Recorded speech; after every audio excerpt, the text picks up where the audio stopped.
John chapter 1, we're going to be looking at verses 43 through 51. I'd like to read that passage together before we begin. As always, if you can, I'd like for you to stand and join me together as we read God's word together. John 1, verse 43 says, "The next day, Jesus decided to go to Galilee. He found Philip and said to him, 'Follow me.'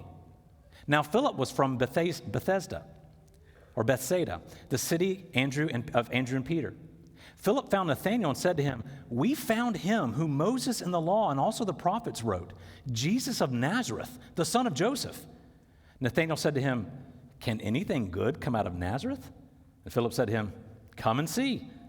Jesus saw Nathanael coming toward him and said to him, 'Behold, an Israelite indeed, in whom there is no deceit.' Nathanael said to him, 'How do you know me?' Jesus answered him, 'Before Philip called you, when you were under the fig tree, I saw you.' Nathanael answered him, 'Rabbi, you are the Son of God. You're the King of Israel.' And Jesus answered him, 'Because I said to you, I saw you under the fig tree, do you believe?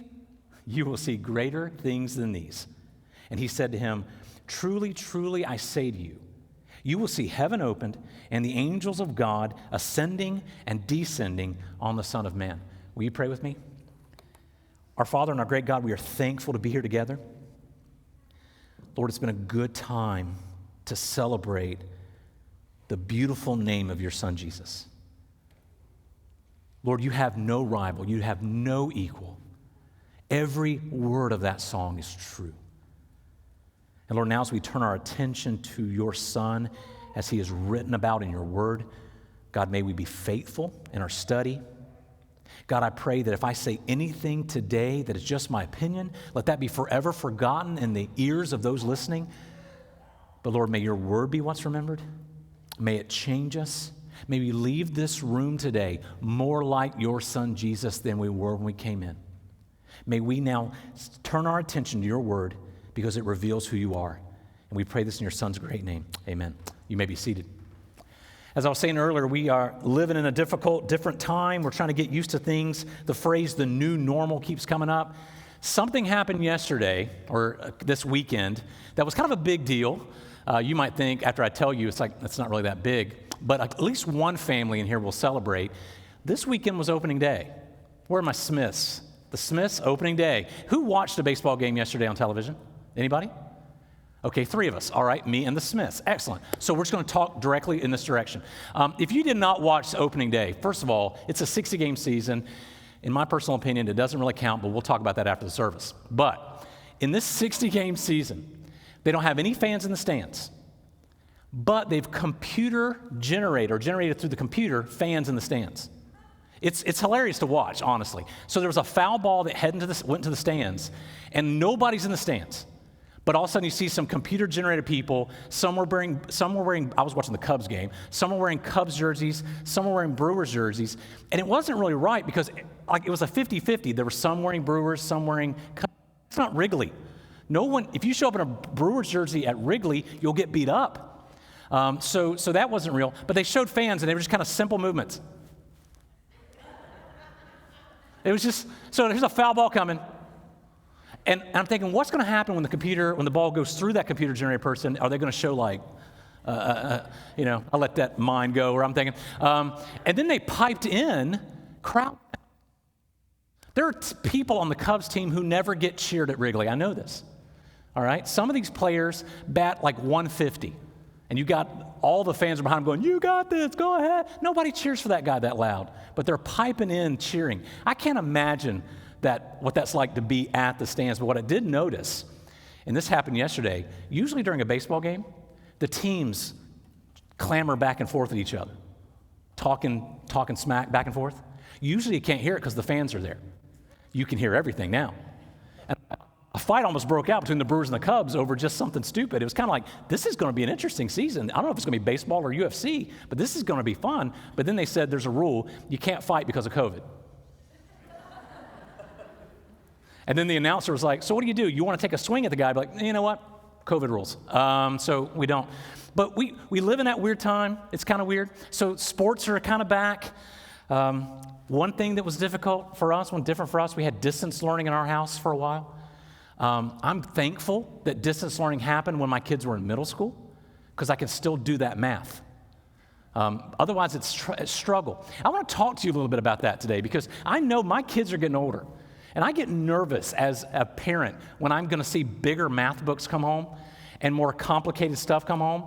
And I love my wife. She's great about it, but we're both going to be at a place where we're going to need to call somebody. So maybe today's message is more of a cry for help. I'm going to need your help. So I want to show this next slide. Pretty soon, my kids are going to get into this kind of math where we talk about trajectory, all right? I think this is physics, but if I'm wrong, save your email. But this is a formula for trajectory. I mentioned sports earlier. I was watching the Cubs game, and whenever somebody hits a home run for the other team, they always show the ball kind of its trajectory. Have you ever seen that graphic that shows where it went and how it came off the bat? I think that's a pretty cool graphic, but I don't understand why or how somebody can do that. This is difficult for me. But this next slide makes a little bit more sense. I can get that. You put it in sports. You gave me a picture to look at. Thank you. Now, admittedly, I still have no idea about trajectory. I know that if I kick a ball at a certain place, depending on how the angle I kick it, and maybe wind, and if I hit a bird, whatever, that ball is going to end up somewhere. You see, my mathematical ability comes to a screeching halt somewhere around middle school fractions. That's it for me. Although I do know one thing, and I can figure out one thing. The end of the pathway of any projectile is determined by the launching point. All right? The pathway of that projectile, or the end of that pathway of that projectile, is determined by its launching point. Now, barring anything hitting it or something, wherever I launch it from kind of depends on where it's going to go, or kind of decides where it's going to go. Today's passage is going to show us a launching point. It's actually going to show us several launching points. And then from this story today, we're going to see that launching point's effect in our lives. So again, I'm going to take a look at John 1, and I'm looking at verse 43. It says, the next day, Jesus decided to go to Galilee. He found Philip and said to him, simply, follow me. Now, Philip was from Bethsaida, the city of Andrew and Peter. Philip found Nathanael. Now, Nathanael is going to be an important part of the story, but let me kind of explain something. He goes by another name in our New Testament, Bartholomew. Bartholomew would be his surname, like his last name, son of Ptolemaio. All right, Nathanael, son of Ptolemaio. So when I use Nathanael or Bartholomew, I'm talking about the same guy.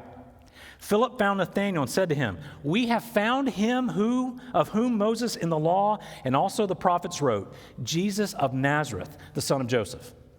Nathanael says to him, can anything good come out of Nazareth? Philip's response, Philip said to him, come and see. You see, we have a lot going on in this story. But let's focus on Nathanael for just a second. For some reason, Nathanael had a problem in this passage. His problem was to hear that the potential Messiah could come from a city like Nazareth. That was unpleasant to him for whatever reason. We know that Nazareth was a small town. It had a poor reputation in the sense of very low poverty area. Perhaps Nathanael could not wrap his mind around how the promised king of Israel would come from such a small town instead of one of the larger cities like Jerusalem or even Hebron. But notice something about Philip. We see the first launching point. Instead of trying to convince Nathanael on his own, he didn't open up the Torah. He didn't open up the prophets to show him passages in Micah about Jesus being born in Bethlehem, just like he really was, or the Messiah being born in Bethlehem, just like Jesus was, or anything like that. Instead of trying to convince Nathanael on his own, Philip makes the simple request that Nathanael come and meet Jesus personally and see for himself. That's a simple request. That's all he does. So Nathanael takes him up on it. He goes and sees. He follows Philip to meet this would-be Messiah. And then we get to this next passage. Look at verse 47.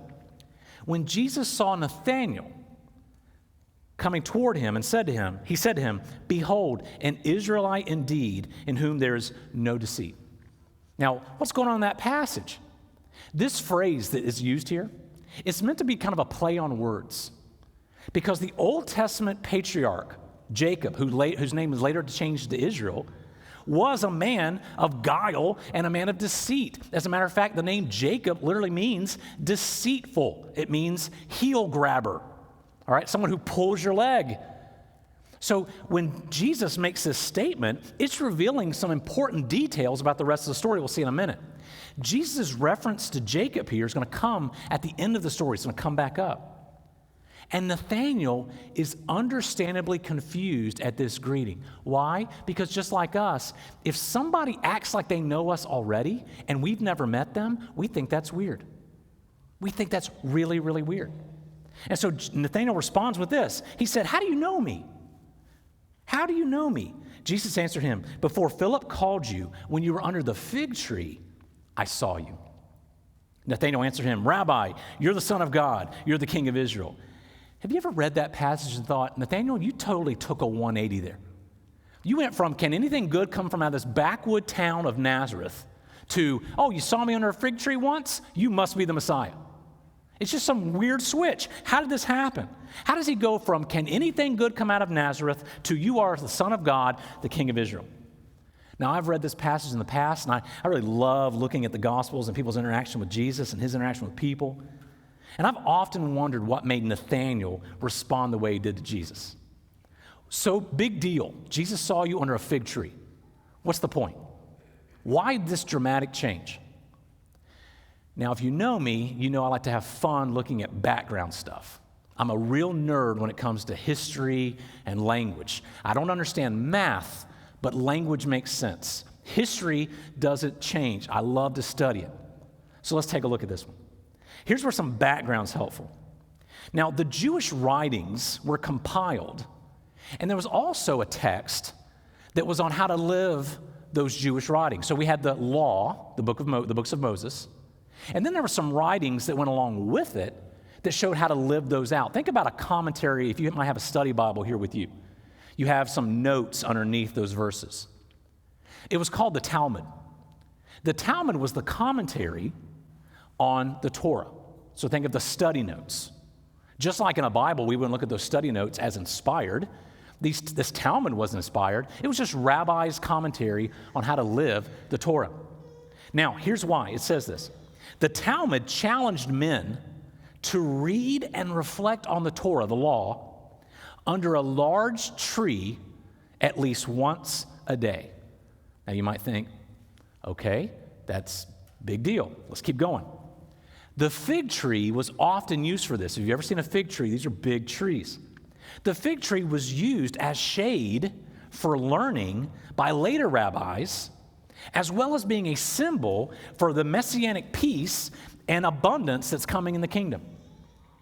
So we see a background here with this tree thing.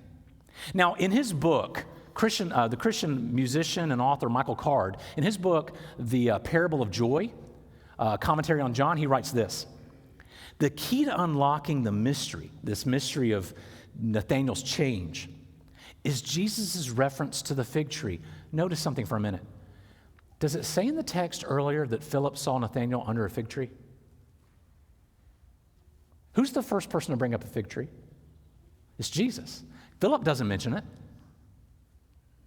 John doesn't mention that Philip saw him there. Jesus brings it up. It was a reference to the fig tree, and this had both symbolic and significance in Israel, the fig tree, as a sign to the nation. But Jesus' words would have had more than symbolic meaning.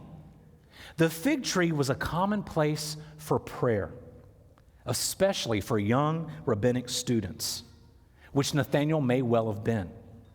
If he was specifically under a fig tree when Philip called him, chances are he was in prayer. See, this is why I love it. You're like digging in and finding you're doing a whole CSI thing trying to figure out what's being said here.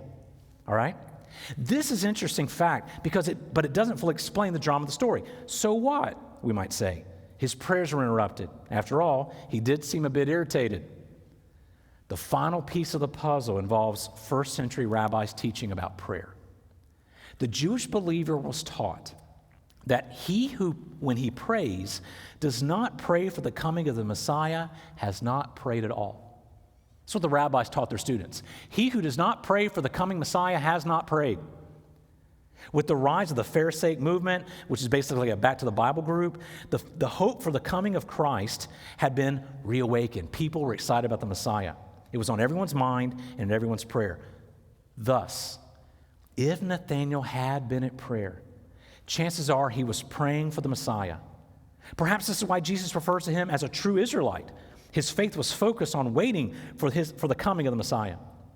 When Jesus tells Nathanael he saw him under the fig tree, the implication is, and it's just an implication, that Nathanael put two and two together in his mind. Only one person could have known, could have heard his solitary prayer for the Messiah himself.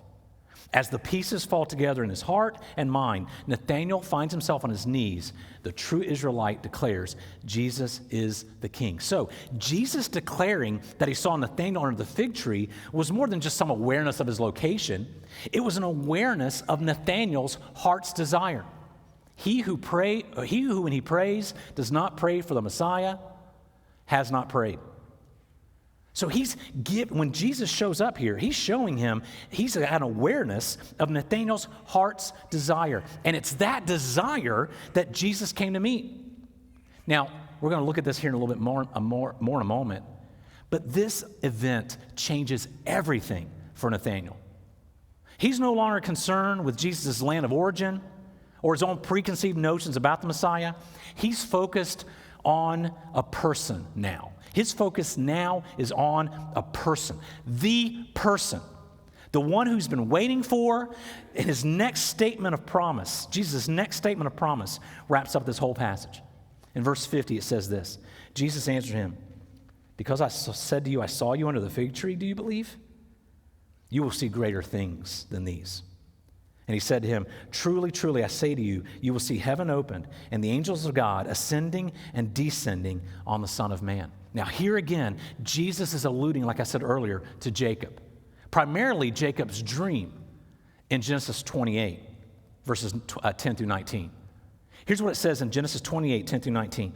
Jacob left Beersheba and went toward Haran. And he came to a certain place and stayed there at night, because the sun had set. Taking one of the stones of the place, he put it under his head and lay down in that place to sleep. And he dreamed. And behold, there was a ladder set up on the earth, and the top of it reached to heaven. And behold, the angels of God were ascending and descending on it. And behold, the Lord stood above it and said, I am the Lord, the God of Abraham, your father, and the God of Isaac. The land on which you lie I will give to you and your offspring. Your offspring shall be like the dust of the earth, and you shall spread abroad to the west and to the east and to the north and to the south. And in you and your offspring shall all the families of the earth be blessed. Behold, I'm with you, and will keep you wherever you go, and will bring you back to this land. For I will not leave you until I have done what I have promised you. Then Jacob awoke from his sleep and said, surely the Lord is in this place, and I did not know it. And he was afraid and said, how awesome is this place? This is none other than the house of God, and this is the gate of heaven. So early in the morning, Jacob took the stone which he had put under his head and set it up for a pillar and poured oil on top of it. He called the name of that place Bethel, but the name of the city was Luz at the first. You see, after his dream, Jacob called that place Bethel, which meant house of God, because God chose to reveal himself to Jacob in that place. Now, holding that back to John 1.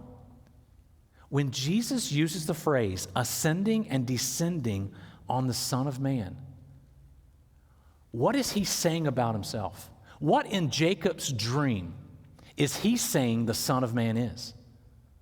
Where were the angels descending and ascending on? The ladder.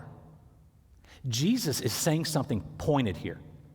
Jesus is saying here that he is that ladder from Jacob's dream. You see, the Son of Man replaces the ladder as the means and access to heaven from earth. You see what Jesus is saying here? All this stuff can get lost if we look past it too quickly.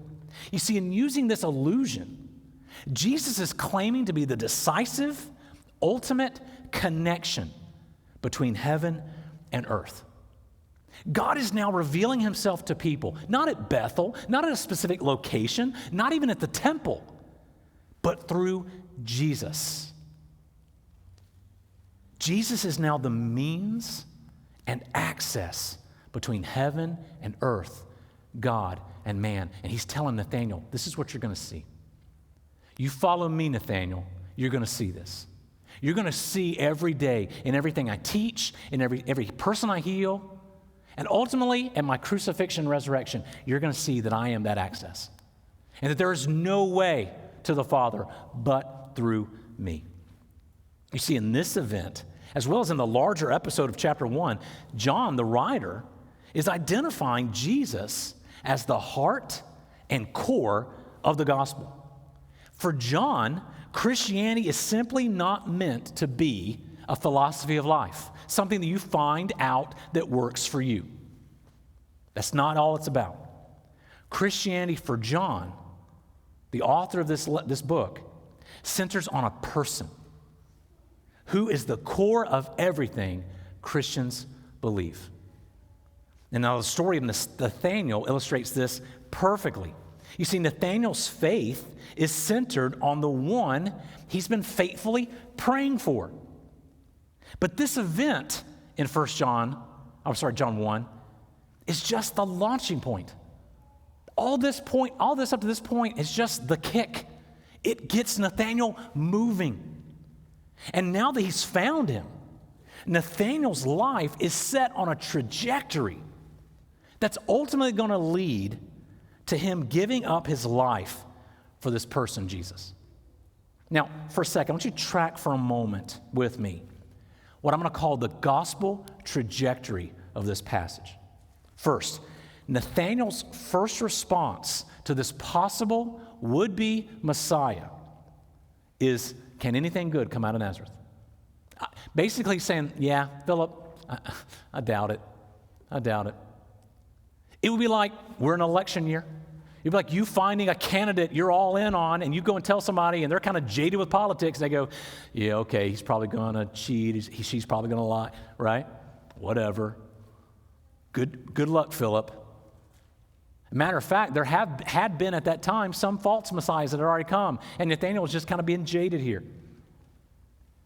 So the next part, Jesus then declares that he saw Nathanael under the fig tree. From there, this knowledge causes Nathanael to make a declaration. Rabbi, you're the Son of God. You're the King of Israel. And then Nathanael becomes a disciple of Jesus. He's present for Jesus' ministry, and he's still a disciple of Jesus' death and resurrection. Now, what we know about Nathanael, the rest of what we know, is found in the record of his martyrdom in AD 70. John's letter, or John's book here, was written in the 90s, around 85 to 90 AD, about 15 to 20 years away from Nathanael's death. And I think it's important here. John records Nathanael's following of Jesus, his conversion, because John also knows what went down with Nathanael. Now, what I'd like to do here is read this. I want to read for you the account of Nathanael's martyrdom. One of the original 12 disciples, Nathanael, had boldly preached for 37 years.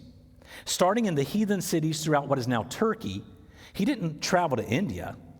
After he learned the language, he translated the Gospel of Matthew and taught the individuals in their native tongue. Later, he preached in 12 different cities in the country of Armenia. Many people turned from following after these gods of the time to following after Jesus, including the king of Armenia's brother and his family. You are unsettling the worship of our gods, said the king of Armenia. And not only that, you have perverted my own brother, the king shouted. But Bartholomew did not back down. Bartholomew boldly answered the king, saying, I have preached the true worship of God throughout your country. I have not perverted your brother and his family. Rather, I have converted them to Jesus and to the truth. The king, Astyges, threatened Nathanael. Unless you stop preaching Christ and make sacrifices to the god Ashtaroth, you will be put to death. Now, remember how Jesus described Nathanael, a true Israelite of no deceit? He kind of just tells you what like it is. Nathanael says, "You can be sure of this, King Styges. I'll never sacrifice to your idol. I would rather seal my testimony with my blood than to commit this smallest act against my faith and conscience." Upon hearing this, the king ordered, "I want this man to suffer severe torture. First, beat him with rods. After that, suspend him upside down on the cross and skin him alive." Following the king's command, Bartholomew was beaten, crucified, and flayed. Despite all this, and still conscious, he continued to exhort the people to believe in Jesus and worship him as the one true God. While he's being tortured and beaten beyond my only thoughts, he's still telling people, the people who are torturing him, to believe in Jesus. Finally, to prevent him from saying anything else, the king's men took an axe and beheaded him. Nathanael was united with Jesus, his Lord. You see, Nathanael undergoes horrific martyrdom in 70 AD for his refusal to deny that Jesus is the Son of God who was raised from the dead. This story was read by me as a new believer, fresh into Christianity. I remember over at the college being in the Couch Learning Center and reading this story. And this story just kind of stuck with me. And I started thinking to myself, why would a guy go through this for a lie? You know, the idea that the disciples just made this up for fame. Why would he go through that for a lie? I gotta think that as they're starting to torture him in these horrible ways, that he's going to give in if he knew it was a lie. And I'll just be honest. If I knew it was true, I'm going to be tempted when they start torturing to give in. But what makes Nathanael do what he does? He goes through what he went through. Because he had seen the risen Jesus. And because Jesus had been the one who saw him. And because Jesus was the one he had been praying for. Jesus was the answer to his prayer to God under that fig tree, and he's not going to deny his master. So honestly, when we spend time in the kingdom, we're in heaven. I'm looking forward to seeing Jesus. But by then, I can hug Nathanael because I don't think there'll be COVID rules there. Because his testimony, sealed in his blood, is evidence to me that he saw something on Resurrection Day. Because you don't make this kind of stuff up and suffer for it. So Nathanael goes through this. So I want you to take a look at trajectory for a second. Nathanael follows Jesus. He suffers. His story affects this young kid in a Bible college. Who knows where it goes after that? Who knows? I've told my kids this story. Who knows what God's going to do in their lives through that? I've just told you this story. You may have never heard it before. Who knows what God's going to do in your life through this? You see how this trajectory keeps going? You see, here's the key. The question we have to ask ourselves, though, is where did this start? Where did this whole thing start? Here it is. Philip found Nathanael. Notice this. Philip found Nathanael. You see, John records that the very first thing Philip does after being called by Jesus himself is to share this calling with someone else. Now, we don't have any idea about a previous relationship between Philip and Nathanael. All we know is Philip found Nathanael. That's all we know. Whatever the relationship was, whether it existed or not, whether these were the first things he ever said to the guy, we see that Philip cannot keep silent about who has called him. His excitement over this calling leads him to invite others to join in. So let me ask you this question. What do we take away from this? What do we learn today from this passage? What can we learn from Nathanael's story? Number one, making disciples is everybody's responsibility. Making disciples is everybody's responsibility. Where do we see that? With Philip. Philip had just gotten 2 words from Jesus, follow me. And now Philip becomes this evangelist. He's going to share with others. Philip doesn't wait for Jesus to invite Nathanael personally. Philip, in his excitement of being asked by this possible Messiah to follow him, cannot help but share this news with any he comes in contact with. He can't wait. He comes to Nathanael. He sees a guy possibly praying under a fig tree, praying for this coming Messiah. And Philip goes, hey, come and follow me, or let me show you a guy that could be the Messiah. You're praying for him. Hey, there was an open opportunity right there, and Philip doesn't miss it. Philip doesn't walk by the tree and say, you know what, if he's here again when I come back, I'll do it. He's not walking by and going, I don't really know Nathanael. He's kind of a mouthy kind of guy. He kind of says what he's thinking. Not my personality type. Maybe somebody else will come. Peter's the guy. Peter and Nathanael, perfect. They'll get along great. They're both mouthy. But maybe not me. He just doesn't wait. And that leads us to the next takeaway. Making disciples begins at home, either in one's family or one's hometown. You see, Philip doesn't wait to share his excitement. He finds Nathanael and invites him to come and see. I'm reminded as an undergrad at Piedmont, we have students who are in the missions program. And my wife and I would, at the time we were dating, and we were, let's just say we're jerks, and we would observe things. And we would always kind of amazed at how those who had sold their lives into missions, couldn't wait to talk about missions every time you got around them or whatever, they would very rarely share their faith with people who would walk across campus. People we'd see all the time. It was always kind of weird. And I thought, well, wait a minute. You're selling out to go overseas to share the gospel, but Jesus brought somebody right here to sit beside you and you kind of ignored him? And wasn't planned, but that's why we need to support more missionaries like Adam and Faith Drake, who, while have been here, have looked for ways they can serve this church and serve this community and serve the people in this community. Why do I want to give money towards the Drakes for their work? Because I know they're doing the work. Why? Because they're doing it on Broad Street. They're doing it here. I know they're doing it there. You see, it begins where you are. It's not about where you go later. It's about right now. So my question to me is, am I doing this? Am I encouraging my family, my wife, my kids to come and see that Jesus is the Messiah? Or let me ask this, do the pursuits of my life, my day-to-day activities, show my family, my friends, my neighbors, my fellow church members, that Jesus is worthy, more than worthy, of my adoration and my submission? Am I living like that in front of you?